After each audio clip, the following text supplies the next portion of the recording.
यवतमाळ जिल्ह्यातील पत्रकार अनवर शेख यांची पत्रकार संरक्षण समितीच्या जिल्हा सल्लागार पदावर नियुक्ती करण्यात आली आहे. संघटनेचे संस्थापक अध्यक्ष विनोद पत्रे आणि प्रदेशाध्यक्ष नंदकिशोर धोत्रे यांच्या नेतृत्वाखाली कार्यरत असलेल्या या संघटनेत अनवर शेख यांनी ही महत्त्वाची जबाबदारी देण्यात आली आहे. या निवडीचे अधिकृत नियुक्तीपत्र आणि ओळखपत्र संघटनेचे मराठवाडा अध्यक्ष अहमद अन्सारी यांच्या हस्ते प्रदान करण्यात आले. यावेळी आयोजित छोटेखानी कार्यक्रमाला गीता पेपर एजन्सीचे मालक तथा ज्येष्ठ वृत्तपत्र विक्रेता सुनील तळेकर यांची प्रमुख उपस्थिती होती. पत्रकार संरक्षण समिती ही संघटना राज्यभरातील पत्रकारांच्या हितासाठी कार्यरत असून पत्रकारांना कायदेशीर संरक्षण, कल्याणकारी योजना आणि व्यावसायिक एकता मजबूत करण्यासाठी विविध उपक्रम राबवतो. यावेळी अहमद अन्सारी यांनी सांगितले की संघटनेचा विस्तार आणि पत्रकाराचे प्रश्न सोडवण्यासाठी अनवर शेख यांची निवड निश्चितच उपयुक्त ठरेल. तर सुनील तळेकर यांनीही त्यांना पुढील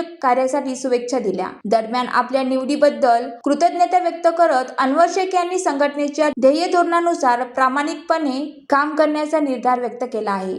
नरेश राऊत, ज्वालादीप न्यूज, यवतमाळ.